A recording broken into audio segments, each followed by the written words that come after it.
김일성 유엔 주재 북한 대사는 29일 대북 제재를 풀기 위해 핵을 포기하지는 않겠다는 뜻을 시사했다. 그러면서 거꾸로 북한에 대한 핵위협이 사라지지 않고 있다며 진정한 평화는 전쟁을 예방할 수 있는 절대적 힘이 있어야 한다고 강조했다. 김 대사는 이날 미국 뉴욕 유엔본부에서 열린 제75차 유엔 총회 일반 토의 연설을 통해 이제 북한은 사회주의 경제 건설에 매진하고 있으며 이를 위해 우호적인 외부 환경이 절실히 필요하다며 그러나 우리는 화려한 변신을 위해 목숨처럼 지켜온 우리의 존엄을 팔 수 없다고 말했다. 이 같은 김 대사의 발언은 대북 제재 해제와 경제적 보상 등을 위해 스스로 개발한 핵무기 등을 포기하지 않을 것이라는 뜻으로 풀이된다. 유튜브 채널 KRTV 뉴스. 본 포스팅이 도움이 되셨다면 구독과 댓글 요관심 표현해주세요. 한편 미국 육군이 지난달 발간한 미군의 대응작전 지침을 다룬 북한 전술 보고서에서 북한이 최대 60개의 핵폭탄을 보유하고 있을 것으로 평가한 것으로 나타났다. 또 해외에서 활동하는 북한의 해커가 6,000명에 달할 것으로 추산했다. 17일 미국의 소리와 자유아시아 방송 등에 따르면 미 육군은 이 보고서에서 북한이 20개에서 60개의 핵폭탄을 보유하고 있는 것으로 추산된다고 밝혔다. 또 북한이 해마다 6개의 새 핵무기를 만들 능력을 갖고 있다며 일각에서는 2020년 내에 100개까지 보유하게 될 것이라는 보도도 있었다고 했다. 보고서는 북한이 핵무기를 추구하는 것은 핵공격 위협을 통해 다른 나라들이 정권 교체를 고려하는 것을 막을 수 있다고 북한 지도자들이 생각하기 때문이라고 설명했다. 보고서는 또 북한이 20여 종의 화학무기를 2,500톤에서 5,000톤 정도 보유하고 있을 것으로 추정하면서 북한이 세계에서 세 번째로 많은 화학무기를 많이 보유했다고 평가했다. 그러면서 북한이 한국과 미국 또는 일본을 겨냥해 탄저균과 천연들을 미사일에 실어 무기화할 수도 있다고 했다. 그러면서 북한이 1kg의 탄저균만 이용해도 서울 시민 5만 명이 사망에 이를 것으로 예상했다. 미 육군은 또 북한의 사이버 공격의 심각성을 강조하기도 했다.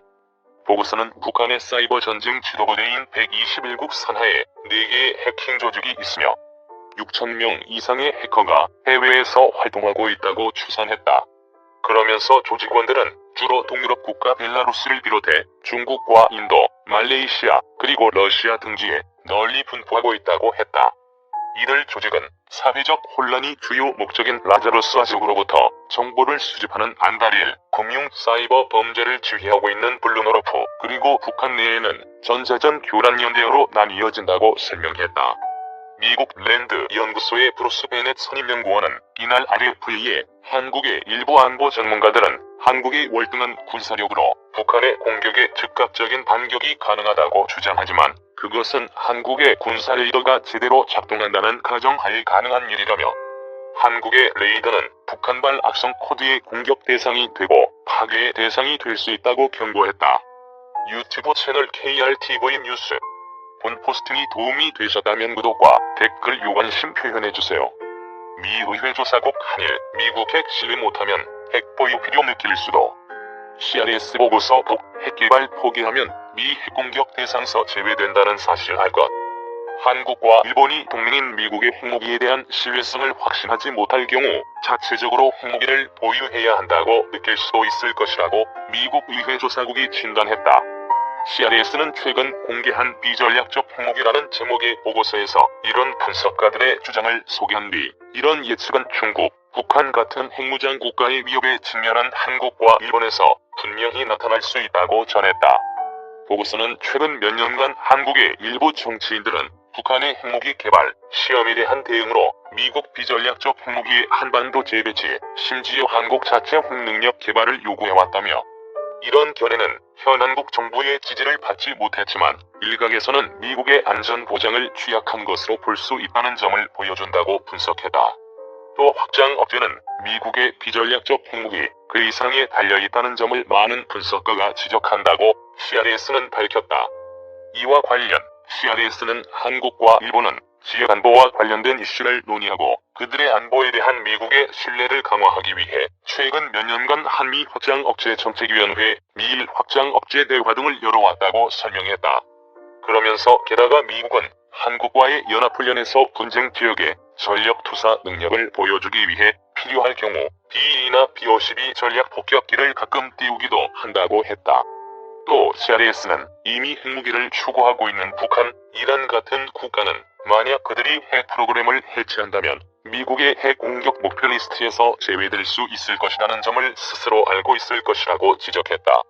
CRS는 버락 오바마 전 미국 행정부가 핵무기가 없는 국가의 핵무기를 사용하지 않을 것을 시사하는 그들의 정책이 핵을 추구하는 국가의 핵무기 획득을 좌절시킬 것이라고 주장했다면서 핵무기를 아직 보유하지 않은 국가는 핵무기를 얻게 될 경우 미국의 핵목표 리스트에 추가될 수 있다는 점을 알 것이라고 언급했다. 독자 핵무기 개발이 가능할까? 유튜브 채널 KRTV 뉴스. 본 포스팅이 도움이 되셨다면 구독과 댓글 요관심 표현해주세요. 한국에서 다시 핵 개발을 재개하자는 이야기가 나온 것은 이번이 처음이 아니다. 사실 해외에서는 이미 여러 차례 한국에 대해 의심의 눈초리를 거두지 않고 있었다.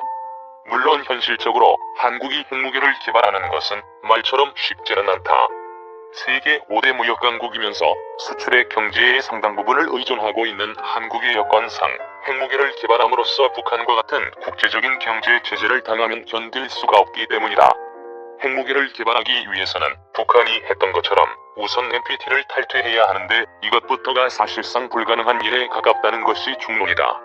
게다가 한국이 핵무장에 나서면 일본과 대만도 뒤따라서 핵군비 경쟁에 나설 것이고 중국 역시 핵무기 프로그램을 확대할 것이 뻔하기 때문에 동북아시아의 전략적 균형이 크게 흔들릴 위험이 크다. 한반도 내에서도 마찬가지이다. 한국이 핵 개발을 시작한다면 위협을 느낀 북한이 무모한 선제 타격을 시도할 가능성이 크기 때문이다.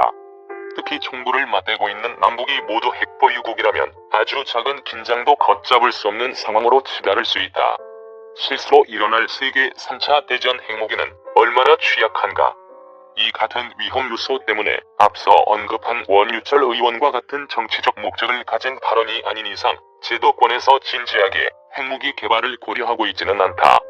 당시 박근혜 대통령 역시 이 같은 주장을 부인했으며 문재인 대통령 역시 북핵 문제 해결을 위한 수단으로 군사적 옵션보다는 평화적인 대화를 사용할 것을 주장하고 있다. 한국인들이 핵 개발을 지지한다고 나온 여론 역시 여론조사가 북한의 미사일, 핵실험 직후에 이루어졌던 것이 대부분이라 사실 그리 큰 의미는 없다.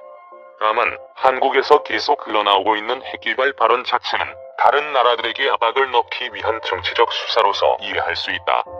미국과 특히 중국을 겨냥해서 말이다.